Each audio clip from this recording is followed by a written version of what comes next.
Assalamualaikum warahmatullahi wabarakatuh.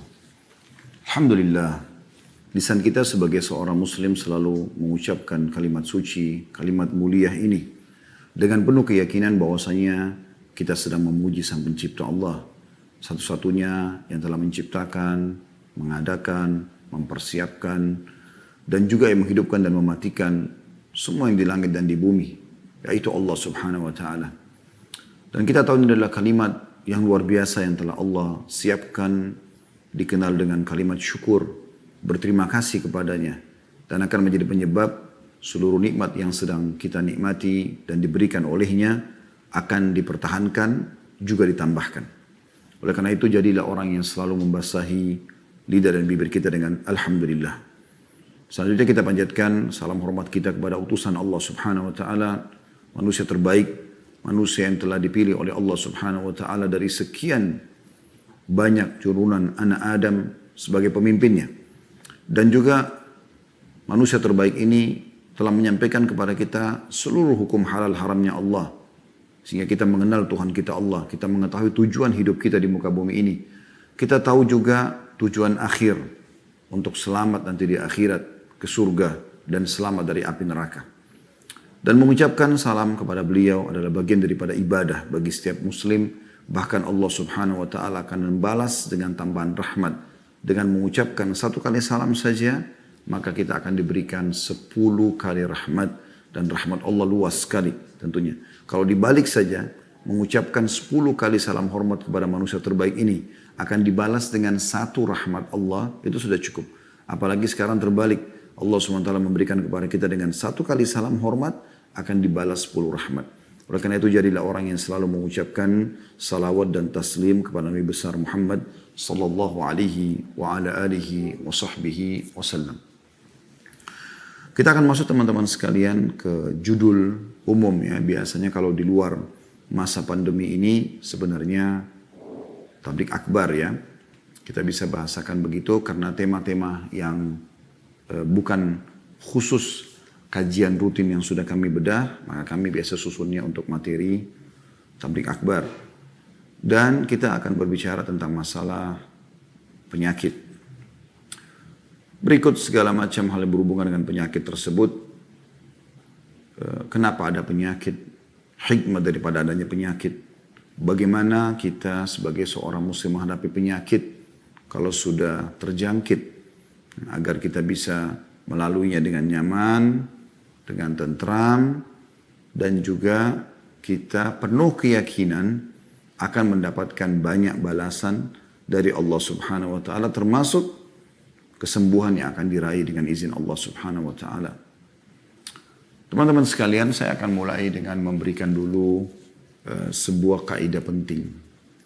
Sudah menjadi sunnatullah, peraturan yang Allah terapkan di alam semesta ini, dan kalau kita bicara lebih merucut lagi adalah dalam kehidupan, fenomena kehidupan kita manusia.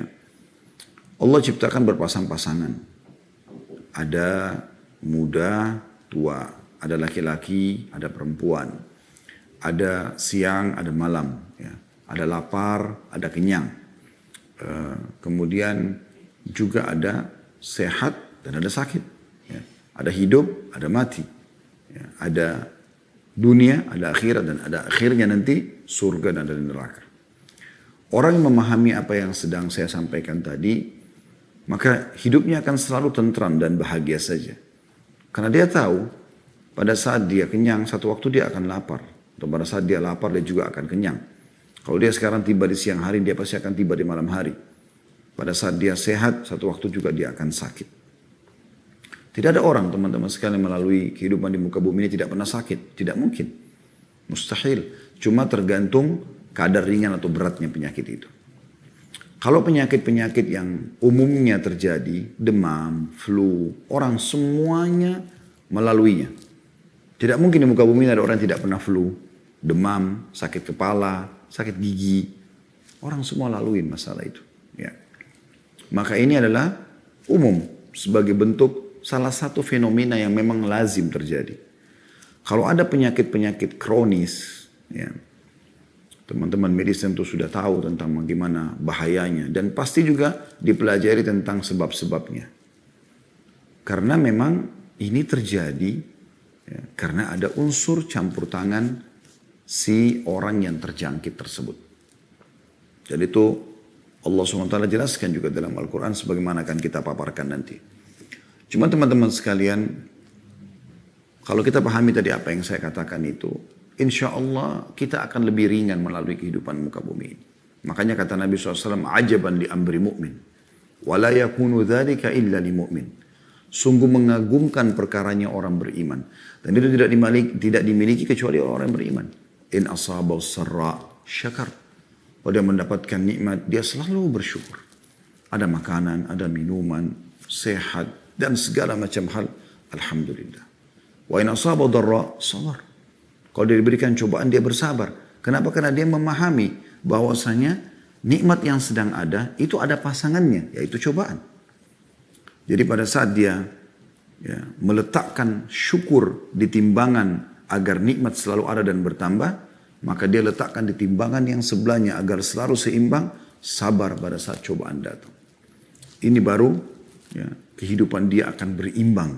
Bisa dia melalui kehidupan ini dengan sangat baik, tentram, makmur, semuanya baik. Makanya kata Nabi SAW, sungguh mengagumkan perkara orang beriman. Bahkan dalam riwayat dikatakan, inna amra kullu khair. Semua kehidupannya baik. Apakah nikmat sedang ada, apakah cobaan sedang datang. Karena dia tahu kata kuncinya. Ini nikmat datang, syukuri. Cobaan datang, dia bersabar. Lebih jauh daripada itu teman-teman sekalian yang bisa mengobati sekali. Kalau seseorang lagi menghadapi permasalahan yang berat. Kalau kita bicara penyakit kronis, utang yang banyak. Dan segala macam hal. Yang mungkin tidak umum, bukan semua orang melaluinya. Maka kalau dia tahu, Allah Subhanahu Wa Taala biasa berikan dia rasa penyesalan. Dan dia tahu sebenarnya dia sedang salah. Tinggal kata kuncinya, taubat. Kembali kepada Allah Subhanahu Wa Taala. Demi Allah teman-teman sekalian. Dengan taubat nasuha yang tulus, Allah bisa ubah keadaan dia. Dari terpuruk, dari penyakit kronis, dari segala macam fitnah yang tertuduh kepada dia, kepada kebaikan-kebaikan. Allah ubah semua keadaan-keadaan tersebut menjadi lebih baik. Hanya taubat nasuha. Kata Nabi SAW, at-taubah tajubu ma qablah. Taubat akan membersihkan semua yang lalu-lalu itu. Termasuk bekas-bekasnya. Bukankah orang-orang Quraisy dulu yang membenci Islam, kemudian mereka masuk Islam seperti Umar bin Khattab, Khalid bin Walid, Amr bin As, Ridwanullah alaihim, dan yang lainnya, Abu Sufyan. Mereka sangat benci dengan Islam. Tapi setelah dia masuk Islam, dia taubat nasuha, orang nggak mengenang lagi masa lalunya. Orang lebih banyak mengetahui tentang kelebihan dia. Dan Allah SWT mengubah itu keadaannya. Juga teman-teman sekalian, kita tahu dunia ini akan kita lalui. Seberat apapun cobaan, bisa kita lalui. Allah SWT mengingatkan tentang kehidupan dunia yang toh kita akan lalui. Tidak selamanya kita dalam penderitaan tersebut. Ya. Allah mengatakan dalam surah Al-Ankabut ayat 64, وَمَا الْحَيَاةُ الدُّنْيَا إِلَّا لَهُ وَلَعِبْ. Kehidupan dunia ini hanya senda gurau dan hanya permainan semata. Dalam surah Al-Hadid ayat 20, Allah juga mengingatkan, A'udzubillahi minasyaitonirrajim, وَمَا الْحَيَاةُ الدُّنْيَا إِلَّا مَتَاعُ الْغُرُورِ. Tidaklah kehidupan dunia ini melainkan hanya kesenangan yang palsu saja. Dan Nabi SAW mengingatkan ini untuk menjadi muqaddimah, pembukaan bagaimana nanti kita pada saat masuk ke bahasan-bahasan masalah penyakit, kita merasa semuanya ringan sebenarnya. Sangat ringan. Seberat apapun cobaan tersebut. Kata Nabi SAW, ma'ana fid dunya illa karakibin istadhalla tahta syajaratin thumma raha wa tarakaha. Perumpamaan aku dengan dunia ini. Berapa banyak fitnah yang tertuduhkan kepada Nabi SAW. Penyihir, penyamun, pendusta. Walaupun sebenarnya beliau tidak begitu. Belum lagi setelah kekuatan Islam sudah mulai kuat. Di dalam kubu Islam sendiri muncul orang-orang munafik yang terus menyakiti Nabi SAW. Memfitnah istrinya Aisyah radhiyallahu anha yang suci dan mulia berzina dengan Safwan radhiyallahu anhu. Kemudian menyusahkan umatnya karena mengajak berperang di musim panas. Dan segala macam hal. Fitnah-fitnah mereka sebarkan. Tapi subhanallah, Nabi SAW menggambarkan semua itu akan berlalu. Kata beliau, tidaklah aku di dunia ini melainkan seperti pengendara yang sedang penat, bernaung di bawah sebuah pohon, kemudian ia akan pergi dan meninggalkannya. Hadis sahih diriwayatkan oleh Tirmidzi, gitu kan. Dan dalam hadis lain beliau bersabda, "Lau kanatid dunya ta'dilu 'indallahi janaha ba'udha, ma saka kafiran minha syarbata ma." Kalau seandainya dunia ini di sisi Allah setara dengan sebelah sayapnya nyamuk saja, ya, atau lalat, niscaya dia tidak akan memberi kepada orang kafir seteguk air pun. Tapi Allah SWT masih memberikan orang kafir, orang yang maksiat, rezeki. Karena bagi Allah itu kecil sekali. Dunia seluruhnya ini tidak senilai di sisi Allah SWT dengan sehelai sayapnya lalat ataupun nyamuk. Jadi kecil sekali dunia ini. Coba Anda bayangkan pesan-pesan ini. Bagaimana sebenarnya ya, Nabi SAW memberikan gambaran kepada kita sebagai orang beriman. Bukan di sini tempat kita. Dunia ini memang tempat cobaan. Tapi orang mukmin bisa melaluinya. Dan tidak usah dijadikan sebagai sesuatu yang besar. Sampai Sa'id bin Musayyib rahimahullah, seorang tabi'in, berkata, aku telah menemui orang-orang, saya para sahabat, yang tidak ada sesuatu pun ya, yang membuat mereka sedih, merasa kehilangan kalau itu urusan dunia. Mau penyakit, mau hilang anggota tubuhnya, mau hartanya habis, mau difitnah orang, mau gunjing, apa saja. Bagi mereka kecil semua. Kenapa? Karena mereka tahu bahwasanya kalau dia difitnah, dia kena cobaan, semua akan jadi pembersihan dosanya, peninggian derajat, dan dia akan panen di akhirat. Toh juga dunia akan saya lalui kok, bukan selamanya. Ya. Dan kata Nabi SAW untuk kita semua, kun fid dunia, ka'annaka gharibun, au abiru sabil, au abiru sabil. Jadikan dirimu dunia ini seperti seorang yang asing atau orang yang sedang musafir. Tahu bagaimana orang asing atau musafir, dia tidak akan bisa bertahan lama, dia akan pulang. Waktu Nabi SAW sudah sakit keras di akhir hidup beliau. Dan beliau pun manusia terbaik, sakit. Beliau demam tinggi. Sampai diguyurkan dengan air. Ya, beberapa timba atau ember kalau kita sekarang. Saking panasnya Nabi SAW gitu. Dan pada saat beliau lihat mulai sedikit ada kekuatan, beliau keluar menemui para sahabat yang sudah merindukan pertemuan dengan beliau SAW. Setelah berapa hari nggak mengimami sholat. Lalu beliau lihat kesedihan di wajah para sahabat. Mereka ketakutan Nabi SAW meninggal. Lalu Nabi senyum, lalu Nabi mengatakan, wahai manusia, tidak usah sedih. Pertemuan kita yang sebenarnya di haudku, di telagaku nanti di mahsyar. Kalian lolos dari timbangan amal, ketemu dengan aku, lalu kemudian masuk surga selamanya. Di haudku pertemuan itu. Jadi kita akan tinggalkan semua. Jadi tidak ada sesuatu yang perlu jadi beban bagi seorang mukmin. Ya. Kita juga teman-teman coba renungin hal yang lain. Bahwasanya ujian itu pasti datang. Tidak mungkin nggak datang. Allah SWT akan uji kita dengan beragam macam ujian. Ya. Dan ujian ini sebenarnya untuk menguji apakah kita termasuk orang-orang yang meyakini tentang Allah Subhanahu Wa Taala, dan juga kita jadi tahu, oh ternyata ada Tuhan yang mengontrol semua ini. Kita nggak bisa lepas dari pengawasannya, dan supaya kita kembali kepadanya. Coba teman-teman, saya berharap Anda buka sekarang bersama-sama dengan saya surah Al-Ankabut, surah nomor 29 ayat 1 sampai ayat 7-nya ya. Coba kita lihat bagaimana Allah Azza wa Jalla menggambarkan tentang ujian itu. Ya. Sekali lagi surah Al-Ankabut, surah nomor 29, ayat 1 sampai ayat 7. Saya baca, A'udzubillahi minasyaitonirrajim, Bismillahirrahmanirrahim. Alif Lam Mim. Alif Lam Mim adalah huruf-huruf di awal Al-Quran yang Allah lebih tahu maknanya, sebagaimana dikatakan oleh para ulama tafsir. Lalu ayat 2-nya langsung Allah mengingatkan, ahasiban nasu an yutraku an yaqulu amanna wa hum la yuftanun. Apakah manusia itu mengira bahwasanya mereka dibiarkan begitu saja mengatakan kami telah beriman sedangkan mereka tidak diuji? Harus ada ujian. Misal contoh kita bicara sekarang langsung to the point bahasan kita masalah penyakit misalnya. Dengan Anda diuji penyakit, Anda tahu nilainya sehat itu. Coba kalau orang tidak pernah sakit sama sekali. Dia tidak tahu nilainya kesehatan itu. Ya. Lalu Allah mengatakan di ayat 3-nya, walaqad fatanna alladhina min qablihim fala ya'lamanna Allahu alladhina sadaqu wa la ya'lamanna al-kadhibin. Dan sungguhnya kami telah menguji orang-orang sebelum mereka. Semua orang sebelum kita judulnya sama. Mereknya mereka sama, manusia.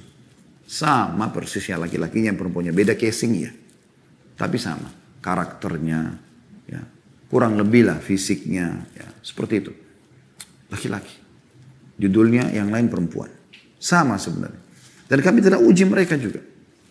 Sungguhnya kami tidak menguji orang-orang sebelum mereka. Maka sungguhnya Allah dengan ujian tersebut mengetahui siapa orang-orang yang benar dengan keimanannya. Dan sungguhnya dia mengetahui siapa orang-orang yang dusta. Orang yang benar dengan keimanannya, yakinin, oh ini cobaan dari Allah, alhamdulillah. Cara saya adalah saya sabar, kalau saya salah saya bertobat kepada Allah. Seperti sebagaimana saya jelaskan tadi di awal kita pelajari. Lalu kemudian ayat 4-nya, Allah mengatakan, am hasibal ladina ya'maluna sayyiati an yasbikuna sa'a ma yahkumun. Apakah orang-orang yang mengerjakan kejahatan itu mengira bahwa mereka akan luput dari azab kami? Sungguh buruk apa yang mereka fahamkan itu atau tetapkan itu. Gak ada teman-teman orang yang melakukan kemaksiatan lalu Allah tidak hukum. Gak mungkin. Allah maha adil dan Allah punya cara menghukum dia. Allah punya cara membongkar tipu dayanya dia. Ya.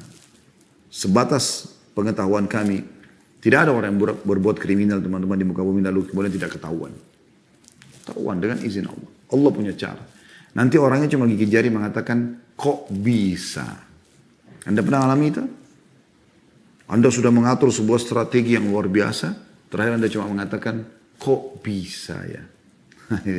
Itu kelemahan manusia. Allah subhanahu wa ta'ala sudah gambarkan itu. Tidak ada yang luput. Allah punya cara.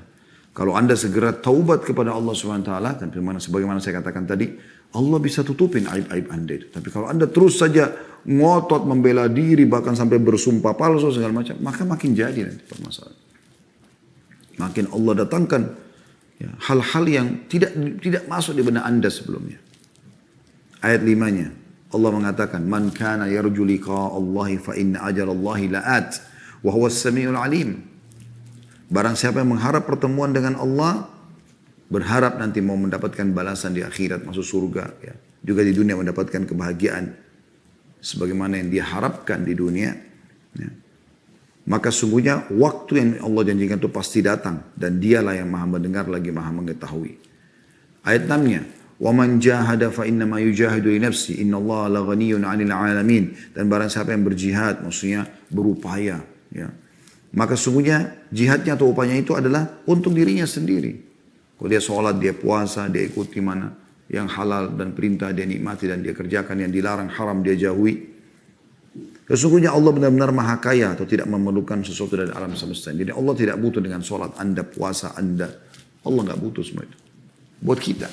Kenapa teman-teman masih banyak orang yang kalau sholat tidak khusyuk, sedekah setengah-setengah atau bahkan masih bisa menolak orang miskin yang minta. Karena dia pikir, ya, bukan dia yang butuh terhadap ibadah tersebut. Ini keliru.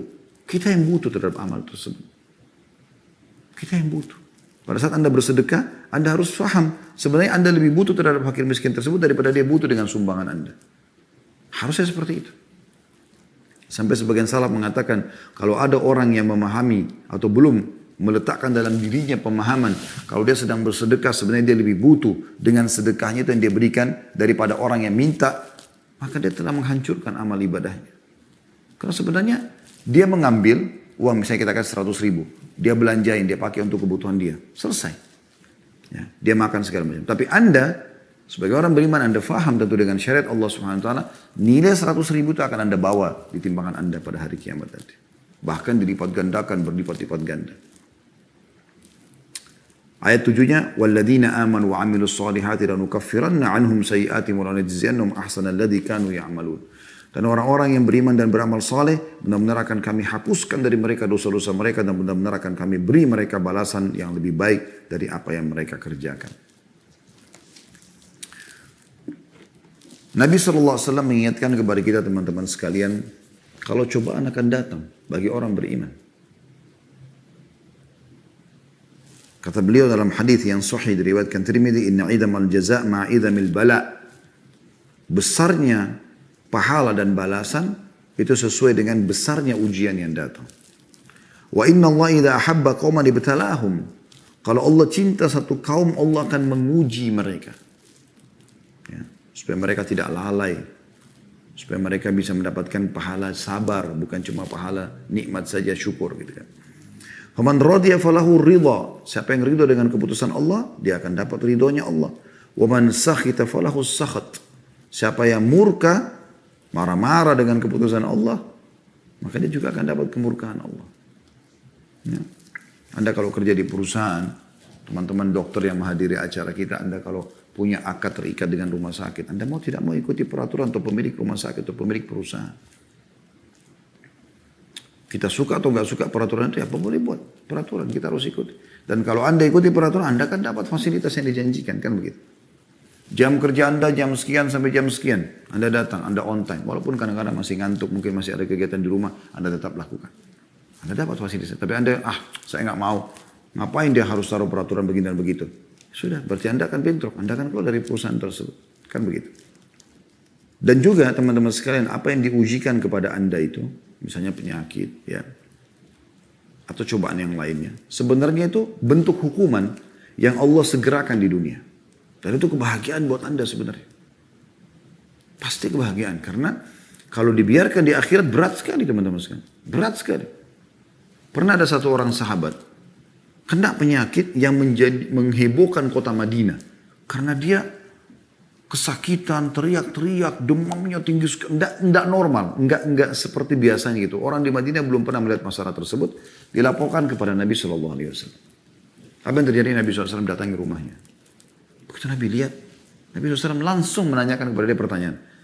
Apa yang kau berdoa sama Allah? Apa yang kau minta? Dia bilang, ya Rasulullah, saya minta agar kalau seandainya ada hukuman yang Allah akan hukum saya di akhirat nanti, Allah segerakan di dunia. Jadi kalau saya punya dosa-dosa dunia, akan dihukum di akhirat, biarkan Allah hukum saya sekarang. Kata Nabi SAW, Maha suci Allah, kau tidak akan mampu melaluinya. Kenapa kau tidak baca Rabbana atina fid dunya hasanah? Ya Allah, berikan kami semua kebaikan yang terbaik di dunia. Wa fil akhirati hasanah. Dan yang terbaik di akhirat. Wa qina adzaban nar. Selamatkan kami dari api neraka. Jangan minta dihukum oleh Allah. Allah subhanahu wa ta'ala. Cukup. Kalau Allah sudah datangkan itu sudah cukup berat buat kita. Lalui dan jangan berkeluh kesah. Kembali berbicara dan konsultasi beda. Dengan curhat, teman-teman perlu pahami.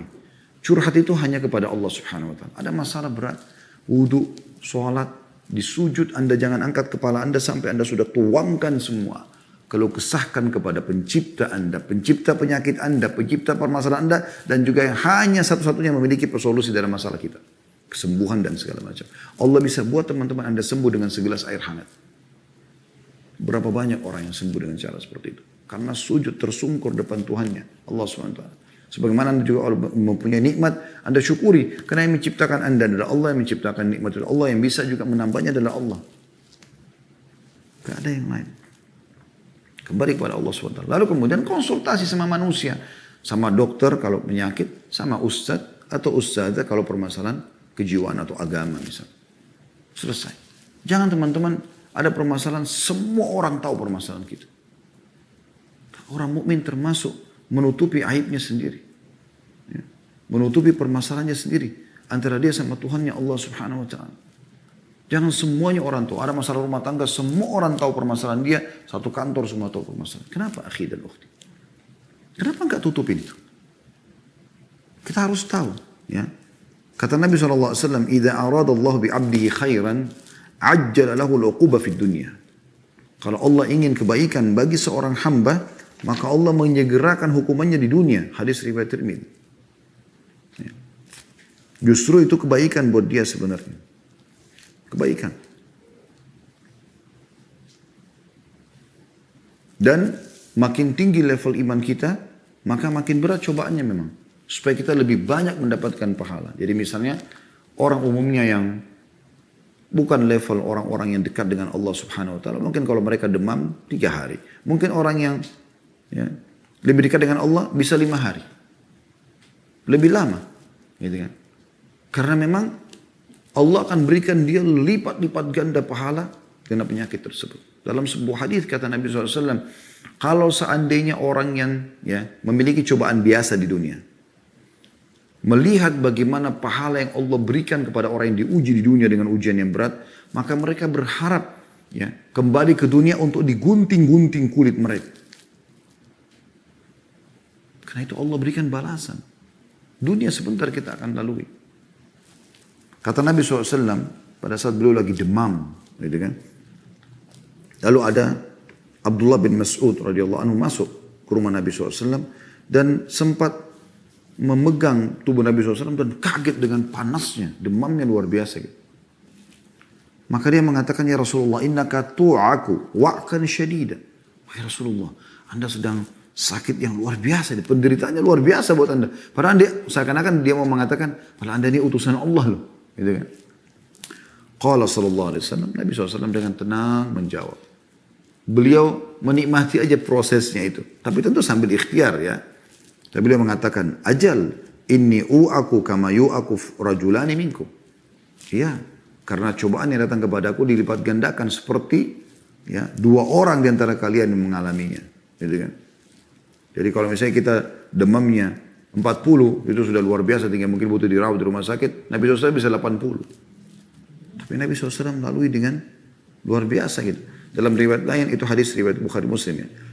Sa'ad bin Waqqas juga radhiyallahu anhu pernah bertanya, mengatakan ya ayyun nasi kepada Nabi SAW, ayyun nasi asyaddu bala. Ya. Orang atau manusia siapa yang paling berat cobaannya? Qala asyaddun nasi bala'an al-anbiya. Yang paling berat cobaannya para nabi-nabi. Kayak tadi cobaan itu maksudnya, ya kalau orang biasa cuma 3-4 hari dia lebih lama gitu. Tapi cobaannya mungkin hampir sama. Ya. Thummal amthalu fal amthal. Lalu kemudian yang setelahnya juga yang setelahnya. Yubtala ar-rajulu ala hasba dinihi. Seseorang akan diuji sesuai dengan bagusnya agamanya. Fa in kana dinuhu sulban ishtadda bala'u. Kalau agamanya kuat, maka akan berat juga cobaannya. Tapi cobaan sini perlu digarisbawahi ya. Cobaan yang sifatnya memang umum. Kayak tadi saya kasih contoh. Orang demam, orang biasa 3 hari, dia mungkin 5 hari. Orang flu mungkin 3 hari, dia 5 hari. Begitu, lebih lama sedikit waktunya. Bukan berarti, oh kalau orang beriman berarti nanti dia akan tabrakan, dia akan begini. Enggak, karena ada sifatnya cobaan yang datang, bencana itu karena dosa seseorang. Itu tidak menimpa orang-orang beriman. Gitu kan?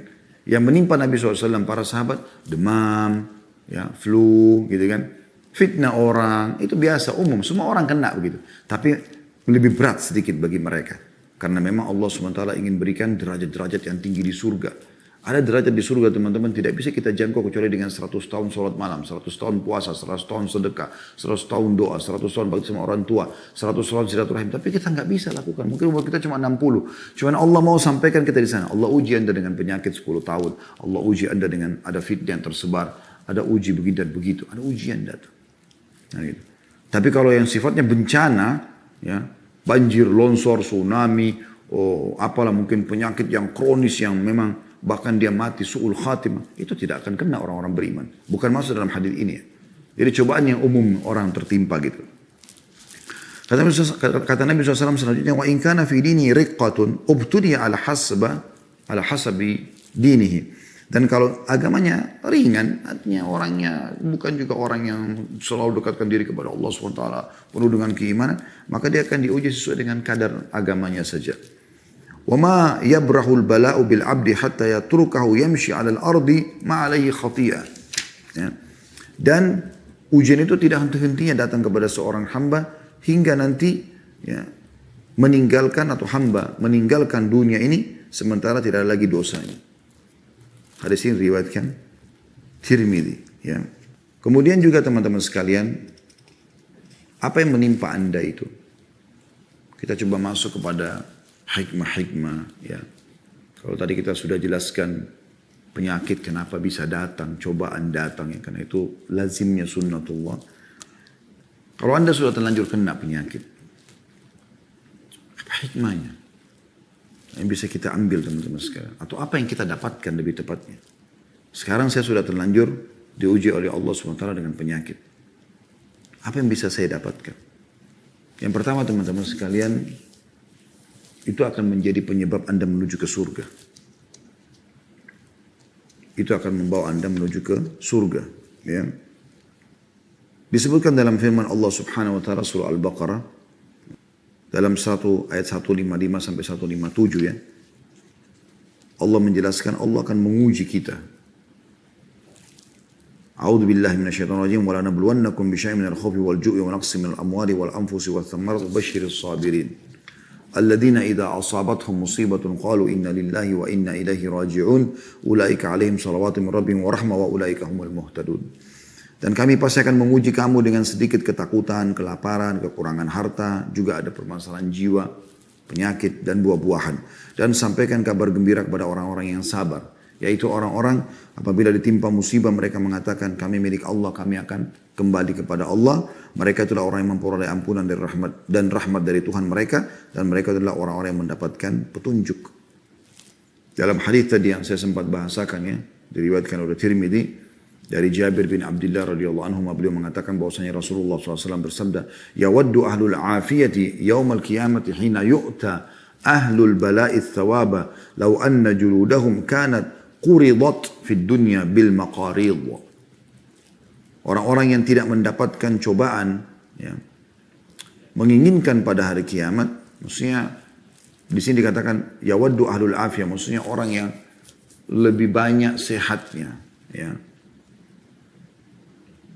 Nanti hari kiamat ketika melihat orang-orang yang mendapatkan cobaan diberi pahala, di dunia cobaannya berat, di akhirat diberikan pahala, sekiranya kulit mereka dahulu dipotong-potong dengan gunting semasa di dunia. Juga teman-teman sekalian, artinya di sini akan diberikan derajat-derajat yang tinggi di surga ya.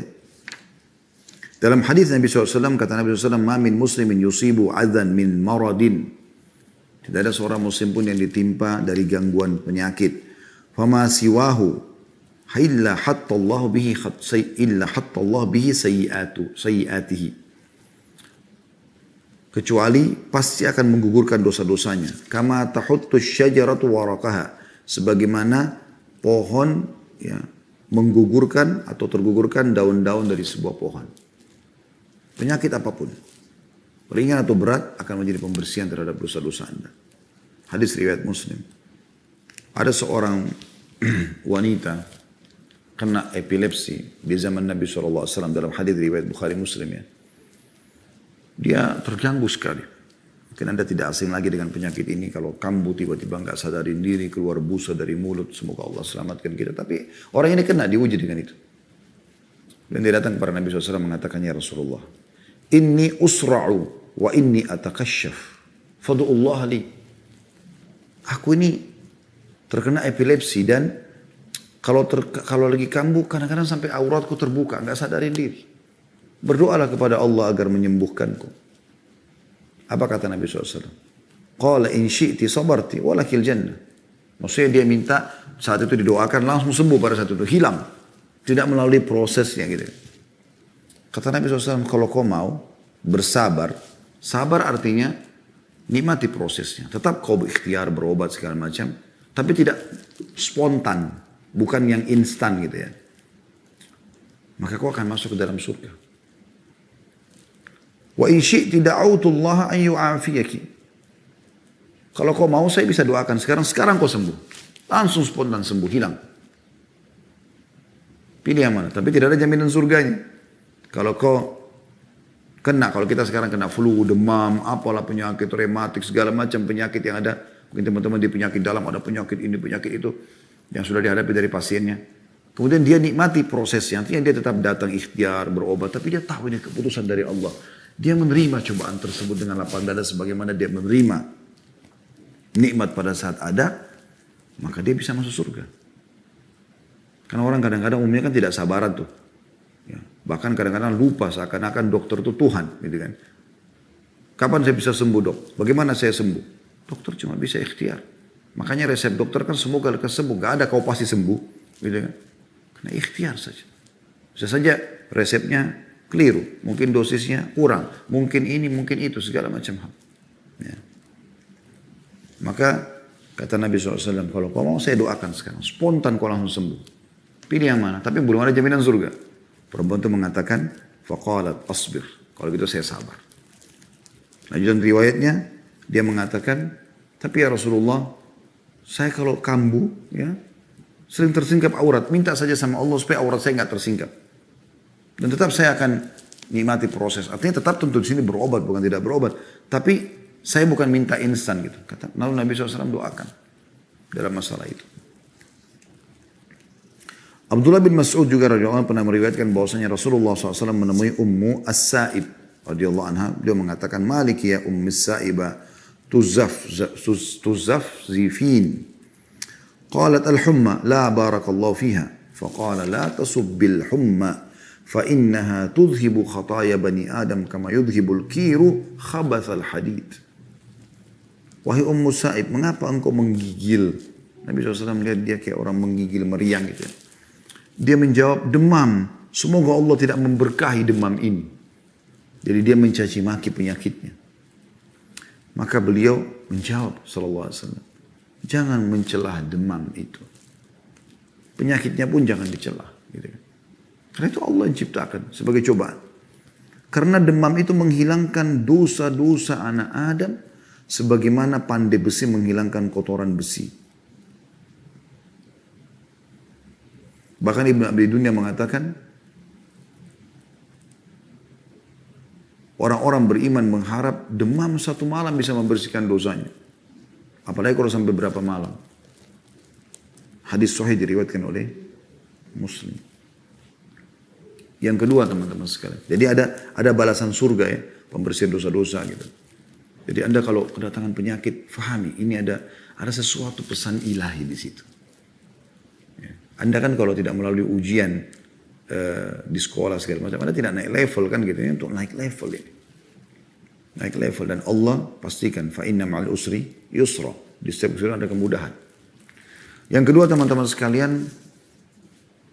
Dengan penyakit yang akhirnya menghalangi Anda banyak beraktivitas seperti mencari nafkah, seperti ibadah, ya. Mungkin juga sholatnya berubah, yang tadinya bisa berdiri sekarang tinggal duduk, mungkin tadinya bisa ke masjid sekarang sudah tinggal di rumah misalnya ya, mungkin tadinya bisa leluasa gerak-gerik badannya sekarang stroke misalnya, contoh. Itu akan tetap menjadi pahala yang besar asal dengan syarat, ini penting teman-teman sekalian, pada saat Anda sehat Anda maksimalkan ibadah. Itu penting. Anda maksimalkan ibadah. Dengarkan sabda Nabi SAW melalui Abu Musa al-Asy'ari radhiyallahu anhu. Idza marida al-'abdu aw safara kutiba lahu mithlu ma kana ya'malu muqiman sahihan. Yang artinya, hadis ini sahih riwayat Bukhari, jika seorang hamba sakit atau dalam perjalanan musafir, maka Allah akan mencatat pahala untuknya sebagaimana ia beramal saat bermukim lagi sehat. Jadi misalnya gini, Anda lagi sehat sekarang, kayak hari ini hari Senin, Anda puasa Senin. Hari Kamis Anda puasa Kamis. Ayyamul bid Anda puasa Ayyamul bid. Anda biasa keluar cari nafkah ke sana sini misalnya. Anda biasa haji dan umroh, ya. Anda biasa sholat di masjid. Aktivitas banyak. Sekarang Anda sakit. Anda tidak bisa buat itu. Atau Anda musafir, terhalang Anda untuk bisa melakukan aktivitas seperti Anda berada di kota atau di negara Anda sendiri. Maka Allah akan catatkan pahala yang tetap berjalan walaupun Anda tidak kerjakan. Misalnya Anda lagi safar, Anda tidak puasa Senin Kamis. Tetap jalan pahala puasa Senin Kamisnya. Anda biasa ke masjid, sekarang Anda musafir, mungkin ke negara yang jarang masjid atau jaraknya jauh. Atau musafir biar ada masjid juga boleh Anda sholat di kamar hotel. Karena Anda musafir, tetap dapat pahala ke masjidnya. Terus begitu. Semua ibadah-ibadah yang bisa kita kerjakan di masa kita, di sini kata Nabi SAW, sahihan, mukiman sahihan. Dia seperti orang yang mukim yang sehat. Berarti memang di saat kita lagi sehat itu maksimalkan ibadah. Karena akan dicatat pada saat kita sedang sakit sebagai amal yang berjalan terus. Saya pernah temui subhanallah teman ayah saya sudah meninggal rahimahullah di kota Makassar waktu itu. Beliau diketeter di rumah. Kadang-kadang ayah saya rahimahullah, ayah juga sudah meninggal beberapa bulan yang lalu. Semoga Allah rahmati beliau. Waktu itu saya sering kalau ke Makassar diajak sama beliau keliling ke teman-teman beliau, si fulan. Ini sudah meninggal orang ini kebetulan. Saya datang ke sana lalu sambil ngobrol. Saya kebanyakan cuma dia mendengarkan orang yang lebih tua ini berbicara. Saya coba ambil hikmahnya. Saya jadi pelajar walaupun kadang-kadang apa yang dibicarakan mungkin saya sudah tahu, tapi saya tetap coba renungin, ambil pelajaran. Ya, tidak usah kita merasa diri lebih tahu gitu kan. Nah, pada saat terdengar azan saya mengatakan, maaf saya potong pembicaraan azan. Saya mau ke masjid dulu gitu. Saya jalan duluan gitu. Maka mereka izinkan saya pun duluan ke masjid. Nah kebetulan selesai sholat saya balik. Dan dia kan tidak bisa ke masjid. Orang ini karena lagi diketeter dan beliau sholat di atas ranjang gitu kan. Terus dia bilang sama saya kata-kata, saya merasa ini kayak Allah yang peringatkan tapi melalui lisan orang. Dia mengatakan, nak, dulu waktu saya masih muda seperti kamu, saya tidak pernah tinggalkan masjid. Dan saya sekarang berharap kalau seandainya masih bisa Allah berikan kesempatan itu. Saya tiba-tiba berpikir, subhanallah, iya ya, kenapa saya harus tunggu sakit kemudian baru nanti menyesal tidak bisa ke masjid lagi. Dan orang ini karena rutin mengerjakan sholat dulu, walaupun dia keteter sekarang, tidak bisa ke masjid, Allah berikan dia pahala ke masjid. Karena dia sudah kerjakan sebagaimana hadis ini. Yang ketiga teman-teman, harus yakin bahwasanya di setiap penghujung sebuah cobaan ada penyelesaian. Allah SWT memastikan itu. 2 kali Allah ulangi dalam surah Asy-Syarh. Ya, ayat 5 sampai ayat 6. A'udzubillahi minasyaitonir rajim. Fa inna ma'al usri yusra. Di setiap kesulitan ada kemudahan. Lalu Allah ulangi lagi dengan harfut ta'kid. 2 kali Allah gunakan. Inna. Fa inna ma'al usri yusra. Inna ini dalam bahasa Arab namanya harfut ta'kid. Memastikan pasti benar. Fa inna ma'al usri yusra. Di setiap kesulitan akan ada kemudahan. Lalu Allah ulangi. Inna ma'al usri yusra. Pakai lagi harfut ta'kid. Sesuatu yang memastikan. Pasti di setiap kesulitan ada kemudahan. Nah, hanya teman-teman sekalian. Di sini siapa yang ya mau melalui itu dengan mendapatkan banyak pahala dengan orang yang melaluinya dan berakhir juga tanpa ada pahala. Kata Umar radhiyallahu anhu, kalau datang kepadamu sebuah cobaan, maka keadaannya cuma 2. Kamu terima itu dengan tulus sebagai cobaan dari Allah. Kamu ridho dengan keputusannya Allah, gitu kan? Maka kau akan dapat pahala. Kau akan mudah melaluinya. Kau juga akan dapat solusinya. Orang kalau terima, oh ya Allah lagi uji saya. Alhamdulillah, mudah-mudahan jadi pembersihan dosa saya. Mudah-mudahan saya bisa dapat derajat yang tinggi di surga karena ini. Ada amal-amal mungkin yang belum saya bisa kerjakan. Ada orang yang lebih berat cobaannya dari saya. Dia coba ya menerima itu dengan kesabaran. Dengan kesabaran memang harus begitu kan. Gitu kan. Dan tidak mungkin kita bisa dapat pahala sabar kecuali dengan cobaan kan begitu. Nah, maka dia mudah melaluinya. Dan dia yakin dengan dia makin sabar maka akan makin besar pahalanya. Toh juga di ujungnya inna ma'al usri yusra. Ada yusranya. Usr keberatan atau sesuatu yang berat ya. Cobaan. Dan yusr adalah kemudahan. Atau kata Umar, kau tidak menerimanya. Sakit, ribut, flu. Sudah seperti terjadi kiamat. Baru cobaan sedikit sudah luar biasa. Karena kan ada orang datang gitu di masa pengajian dulu sebelum pandemi. Datang kepada saya. Seakan-akan sudah masalah besar. Padahal sebenarnya saya melihat masalahnya orang ini kecil sekali gitu.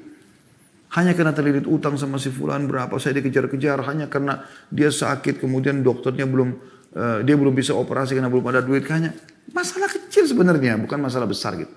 Bisa dia laluin itu bukan tidak bisa. Dan Nabi SAW mengatakan Allah tidak akan menguji hamba di atas kemampuannya. Allah juga mengatakan dalam Al-Quran. La yukallifullah nafsan illa usaha. Allah tidak akan uji di atas kemampuan seseorang.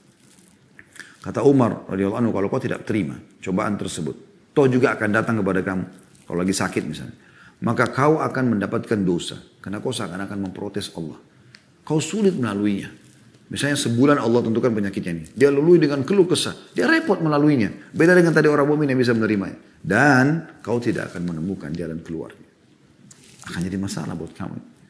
Karena mungkin dalam keluh kesah itu ada penyakit, ada masalah dosa baru yang membuat Allah memperpanjang permasalahan dia atau menjadikan masalah buat dia. Ya. Jadi harus memahami masalah ini.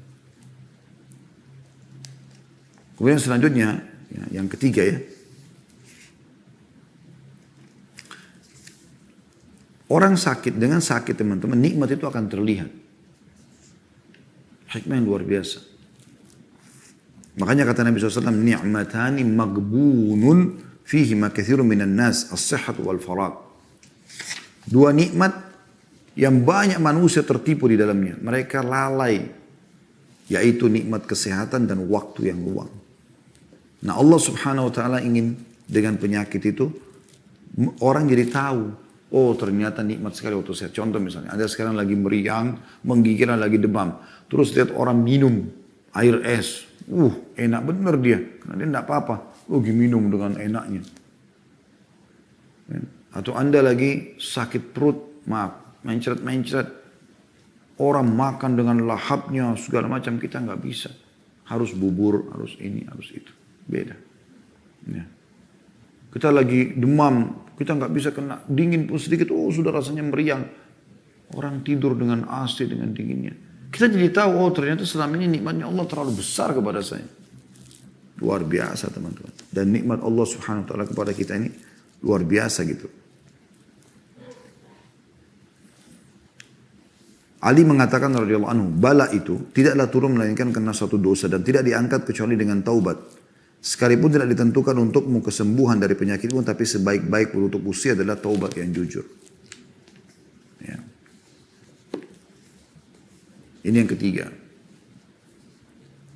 Dan ternyata teman-teman sekalian, ada hal yang mahal sekali yang kadang-kadang luput dari kita ya. Saya masukkan itu poin yang keempat, yaitu, atau masuk di poin yang ketiga saja tadi, masalah waktu lowong juga. Ada kejadian begini, di Riyadh ada seorang syekh pernah mendatangi rumah sakit, dan ini sebagian ulama sana punya tradisi ini. Sebenarnya menarik ya. Kita belum, mungkin saya pun pribadi belum mempraktikkan masalah itu, tapi mereka ini untuk melihat berapa besar nikmatnya Allah pada diri mereka. Mereka sering datangi rumah sakit besar. Mereka izin pada kepala rumah sakitnya, mereka mau menjenguk pasien-pasien sambil mendoakan, walaupun cuma sebentar, menyampaikan sebuah hadis. Kemudian mereka pindah dari kamar ke kamar gitu kan, menenangkan orang. Itu satu hal yang luar biasa sebenarnya, perjuangan luar biasa gitu ya. Satu waktu dia masuk ke satu ruangan, ada orang kakinya digantung ke atas, kena patah, tabrakan, kecelakaan mobil. Dan sudah sekian lama dia di situ. Entah, mungkin sudah 2 tahunan gitu ya. Terus saya ini lihat, dari sekian pasien yang ada di situ, ini cukup berat. Saya mengatakan sabarlah, akan ada pahalanya semua segala macam. Orang itu, anak muda itu tiba-tiba mengatakan, Alhamdulillah Syekh, saya malah bersyukur dengan cobaan ini. Syekhnya heran. Yang lain-lain itu pada nangis, pada berterima kasih. Ini kok malah, Alhamdulillah saya bersyukur dengan cobaan ini. Kata syekhnya, kenapa kau merasa bersyukur? Malah jadi pelajaran buat beliau gitu kan.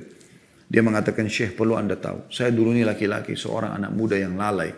Sholat, malas, ibadah, malas. Pokoknya jauh dari agama gitu ya. Sampai satu waktu Allah subhanahu wa ta'ala berikan saya cobaan ini. Saya balap-balap, tabrakan, kaki saya patah.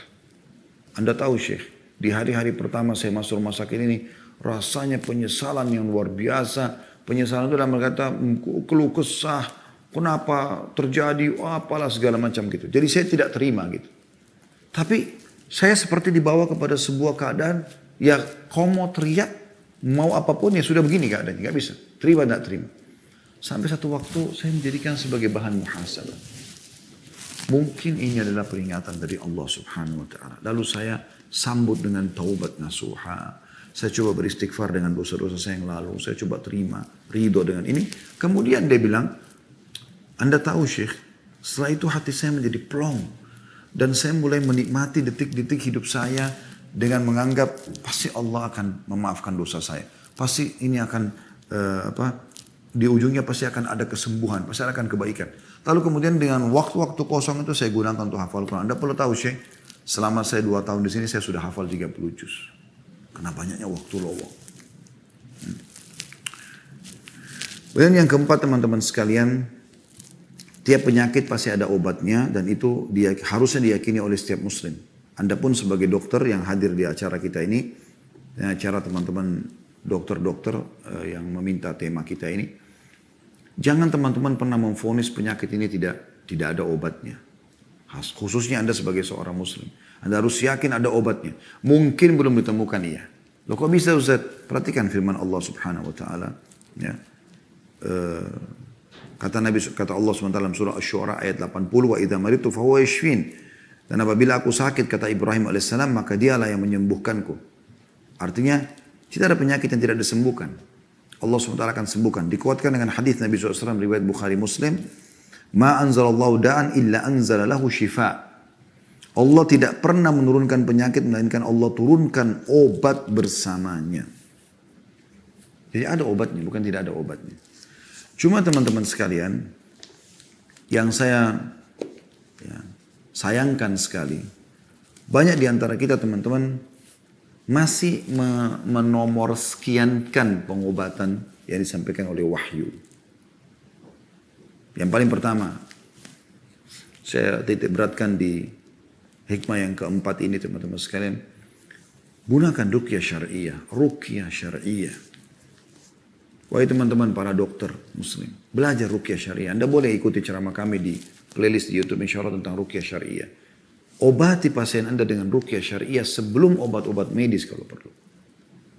Apa itu ruqyah syariah? Gunakan ayat-ayat Al-Quran yang sudah ditentukan dalam syariat untuk pengobatan. Gunakan doa-doa yang diajarkan oleh Nabi SAW. Gunakan, ya kalau kita bahasakan sekarang, herbal-herbal yang memang Nabi SAW atau obat-obat tepatnya yang Nabi SAW sudah tentukan untuk umatnya. Allah berfirman dalam Al-Quran, renungi baik-baik surah Al-Isra ayat 82, A'udzu billahi minasyaitonir rajim wa nunazzilu minal Qur'ani ma huwa syifaa'un wa rahmatun lil mu'minin. Dan kami benar-benar turunkan Al-Quran yang dapat menjadi penawar dan rahmat bagi orang-orang yang beriman. Jadi maksudnya adalah penawar syifa, pengobat, penawar dari semua penyakit jiwa kah, fisik kah, semua penyakit. Misal contoh Anda sering saya bahas itu membaca Al-Fatihah, membaca 5 ayat pertama surah Al-Baqarah atau akhir surah Al-Baqarah, Al-Ikhlas, Al-Falaq, An-Nas. Ya, kemudian Anda tiupkan ke telapak tangan lalu Anda usapkan ke tubuh. Ya. Disebutkan ya, bahwasanya Aisyah berkata radhiyallahu anha bahwa Rasulullah SAW apabila ada orang yang mengeluhkan sesuatu kepada beliau penyakit, atau tubuhnya bernanah bahkan luka parah, maka Nabi SAW mengisyaratkan dengan jarinya demikian. Jadi beliau membaca doa ini. Ya. Jadi beliau bukan langsung kasih obat pertama. Nabi SAW memberikan petunjuk beliau sentuhkan ke tanah. Lalu beliau mengangkatnya sambil membaca. Bismillahi turbatu ardina biriqati ba'dina yushfa bihi yushfa saqimuna biidni rabbina. Dengan nama Allah, bismillah, turbati ardina. Inilah tanah negeri kami. Tanah yang disentuhkan ke ujung telunjuk tadi ya. Biriqati ba'dina. Dengan liur sebagian kami. Karena biasa Nabi SAW tiupkan. Dengan sedikit ludah.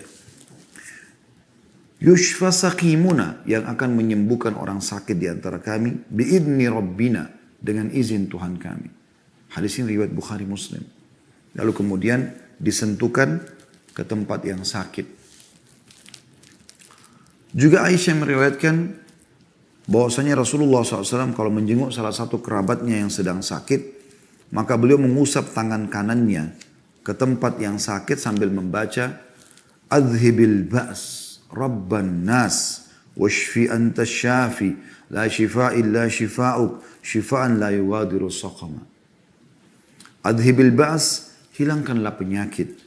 Rabban nas, Tuhannya seluruh manusia. Washfi anta syafi, sembuhkanlah karena hanya engkau saja penyembuh atau pemberi kesembuhan. La shifa illa shifa'uk, tiada kesembuhan kecuali kesembuhan darimu. Ini subhanallah tauhid kepada Allah. Gak ada kesembuhan kecuali Allah mau sembuhkan. Shifa'an la yughadiru saqama, kesembuhan yang tidak meninggalkan bekas penyakit. Beliau sentuhkan tempat sakit. Ini yang dahulu Nabi SAW melakukan. Bukan langsung kasih madu, kasih obat. Nabi SAW pertama kembalikan dulu kepada doa kepada Allah Subhanahu Wa Taala. Pasien Anda duduk, sakit ini. Baik, coba sekarang. Ibu atau bapak muslim, ya, baca. Alhamdulillah, wassalatu wassalamu ala rasulillah. Sederhana. Segala puji bagi Allah, salawat pada Nabi SAW. Bilang, ya syafi, wahai pemberi kesembuhan. Ishfini, sembuhkanlah aku. Kalau perlu doa-doa yang saya bacakan tadi, Anda bisa print, Anda perbanyak ya, atau Anda persiapkan buku ya. Nanti insya Allah terakhir saya akan tunjukkan beberapa jenis buku yang teman-teman bisa perbanyak buku ini, letakkan di tempat-tempat praktek Anda, letakkan di ruang-ruang tamu Anda, selalu bawa di tas Anda. Kalau Anda sedang silaturahim kepada keluarga, ketemu sama orang, kasih hadiah. Sebarkan ilmu ini. Ini luar biasa ilmu-ilmu ini. Ya. Biar mereka baca. Anda juga biasa baca. Letakkan Anda lagi periksa tubuhnya sambil Anda baca ini. Bismillahi turbati ardina biriqati ba'dina yushfa saqimuna biidni rabbina. sambil Anda periksa penyakit dia. Sambil Anda tekan perutnya, sambil Anda periksa penyakitnya. Rabb adhibil ba's rabban nas ishfi anta syafi la shifa illa shifa'u shifa'an la yughadiru saqama. Itu artinya luar biasa itu. Jadi kita berdoa kepada pemilik tubuh itu, pencipta kita semua, pencipta penyakit itu dan yang memberikan kesembuhan. Ini paling penting dalam seluruh bahasan kita sebenarnya poin ini teman-teman sekalian. Karena ini luput dari banyak orang. Saya sayangkan ini terjadi pada dokter-dokter Nasrani. Saya pernah berdakwah sampai ke Irian. Mereka kalau ngobatin orang, walaupun itu orang Muslim, yang mereka lakukan adalah mereka pertama suruh kembali ke Bapa lah, ke Yesus lah, apalah segala macam. Baru kemudian diobati. Kenapa yang dokter Muslim tidak lakukan ini? Berapa banyak di antara dokter Muslim yang praktek lapangan, ya, koas dan segala macam mungkin. Kenapa nggak belajar ini? Kenapa nggak lakukan ini? Ini hadis Bukhari Muslim. Hadis yang lain juga Uthman bin Abi Al-As radhiyallahu anhu, ia mengeluhkan sakit di tubuhnya. Lalu dia mendatang kepada Nabi SAW. Mengatakan, ya Rasulullah, saya sakit gini. Nabi SAW bilang apa? Dha' yadaka 'ala alladhi ta'allama min jasadik. Coba taruh tanganmu di tempat yang kau sakit itu. Suruh taruh. Di mana sakit? Di dada kah? Tenggorokan kah? Di kepala kah? Di kuping kah? Di apalah? Di mulut lah. Misalnya di hidung. Di mana? Punggung. Mana yang sakit? Letakkan tanganmu. Tanganmu sendiri. Wakul. Lalu baca. Bismillah thalathan. Bilang. Bismillah 3 kali. Bismillah, Bismillah, Bismillah. Kemudian setelah itu. Wakul sab'a marrat. Lalu setelahnya. Itu tadi baca Bismillah 3 kali. Lalu baca 7 kali setelahnya. A'udhu billahi wa qudrati min syarri ma ajidu wa uhadiru. Sambil pegang tempat sakit. Ya Allah, aku berlindung kepadamu. Ya. Dengan kemahakuasaanmu dari seluruh keburukan yang aku rasakan. Dan aku khawatir darinya. Baca 7 kali. Sambil pegang. Ingat. Ikuti keyakinan teman-teman. Allah subhanahu wa ta'ala akan sembuhkan. Baca Bismillah, Bismillah, Bismillah. A'udhu bi'izzatillahi wa qudratihi min syarri ma ajidu wa uhadir.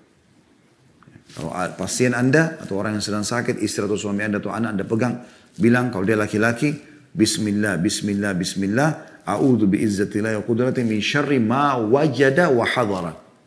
Anda tulis itu ya. Ma wajada wa hadara. Kalau tadi kan kalau saya yang pegang tempat saya, ma ajidu wa uhadir. Apa yang saya rasakan, apa yang saya rasakan dan apa yang saya khawatirkan. Kalau orang lain laki-laki, ma wajada wa hadara. Apa yang dia rasakan laki-laki dan dia khawatir. Kalau perempuan, ma wajadat wa hadarat.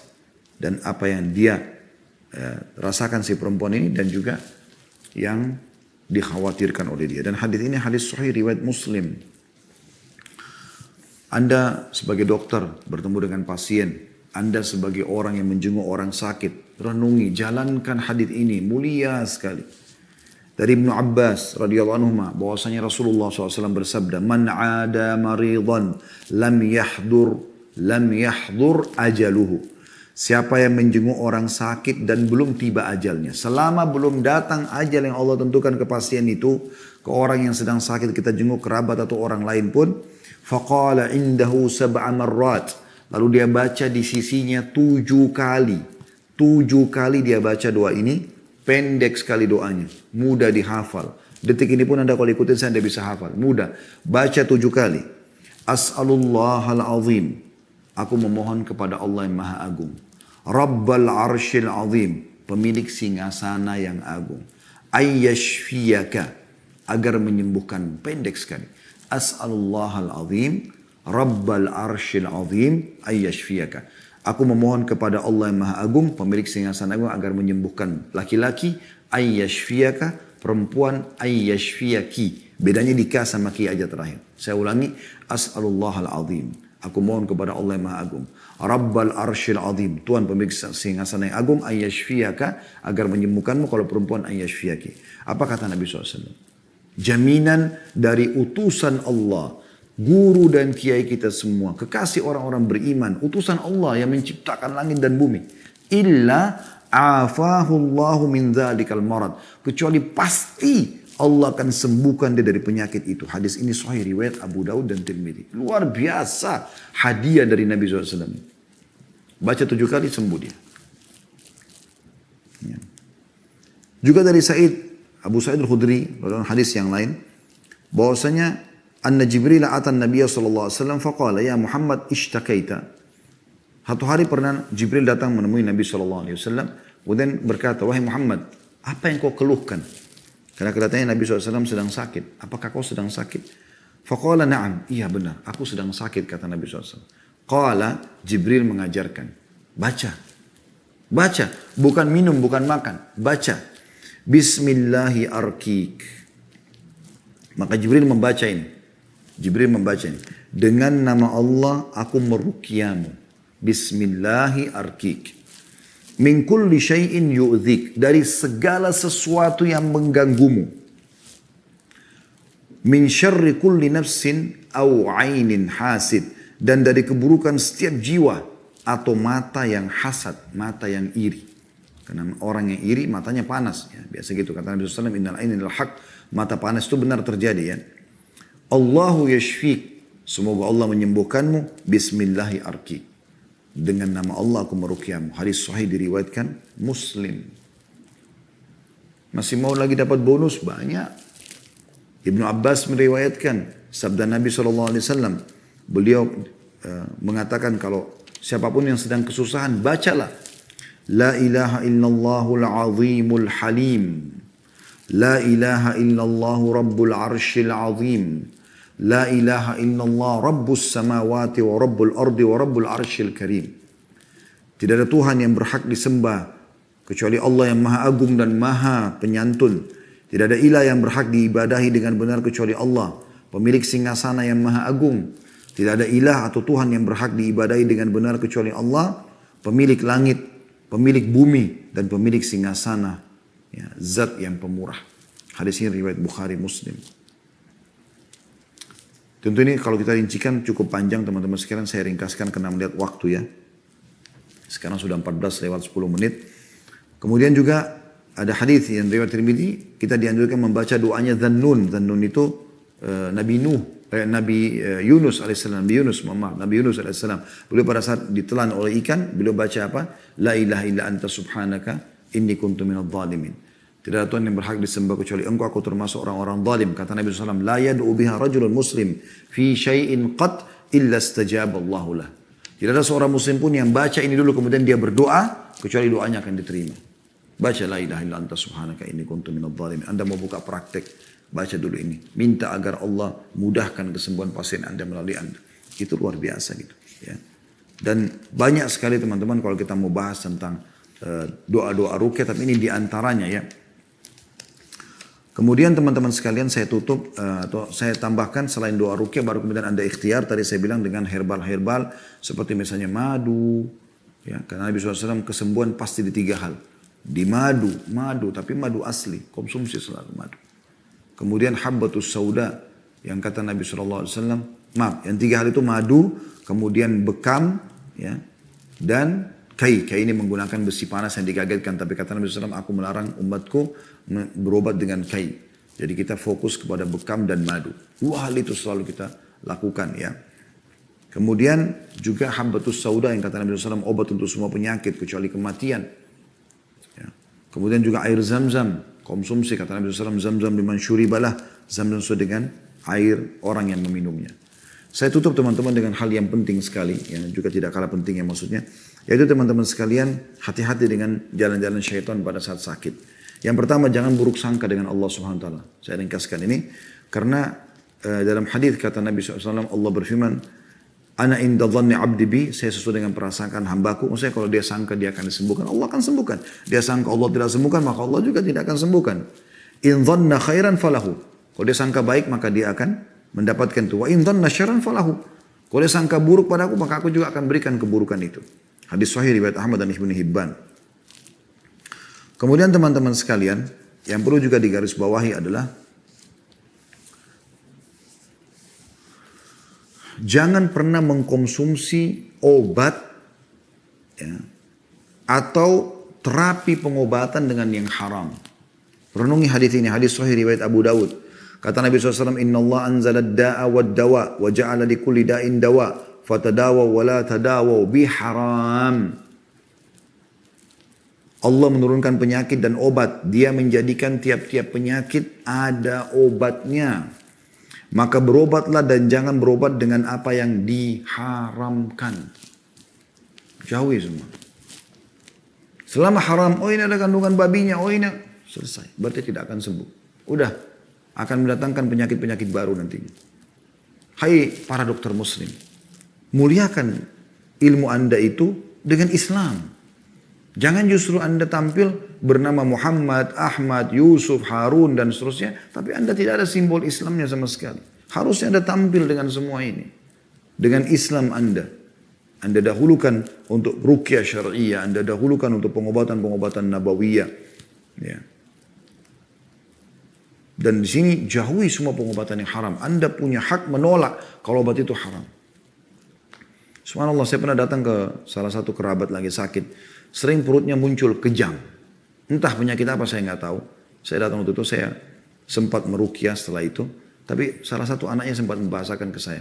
Ini tadi ibu kami, katanya dokter dia nggak bisa sembuh perutnya kejangnya kecuali disuntik dan itu bahannya dari babi. Saya bilang la haula wala quwata illa billah. Nabi SAW sudah mengatakan ya, dalam riwayat lain Allah tidak akan menyembuhkan penyakit kalian dengan sesuatu yang ia haramkan. Nggak mungkin. Kalau sekarang hilang kejangnya akan datang penyakit-penyakit baru nanti. Karena sesuatu yang haram sudah masuk dalam tubuhnya. Penciptanya larang itu. Itu tadi kalau ya, pengobatan dengan obat-obat haram. Juga jangan dengan metode haram. Kedukun. Ini bahaya sekali nih. Dukun. Tidak boleh kedukun. Kata Nabi SAW, Man ata kahinan fasaddaqa bima yakul faqad kafara bima unzila ala Muhammad. Siapa yang mendatangi dukun, peramal, penyihir, penyamun dan semua jenisnya sama dengan itu. Dan mempercayai apa yang dikatakan, maka sungguh ia telah kafir terhadap apa yang diturunkan kepada Muhammad SAW. Dan ini hadis riwayat Ahmad dan juga Al-Hakim. Ya. Ini sekaligus menutup bahasan kita teman-teman. Jadi Anda bisa berobat dengan pengobatan Nabi. Tentu boleh berobat dengan obat-obat medis. Bukan tidak boleh. Nabi SAW mengatakan tadi Allah tidak turunkan penyakit kecuali Allah turunkan obat. Kecuali Allah turunkan obat bersamanya. Tapi jangan berobat dengan obat-obat yang haram. Dan coba prioritaskan tadi apa yang sudah kita bahasakan. Ruqyah dan doa syariah, kemudian Anda berobat dengan habbatus sauda, zam-zam tadi yang sudah kita sebutkan, madu dan seterusnya, dan juga Anda bisa kuatkan dengan pengobatan-pengobatan medis. Allahu a'lam.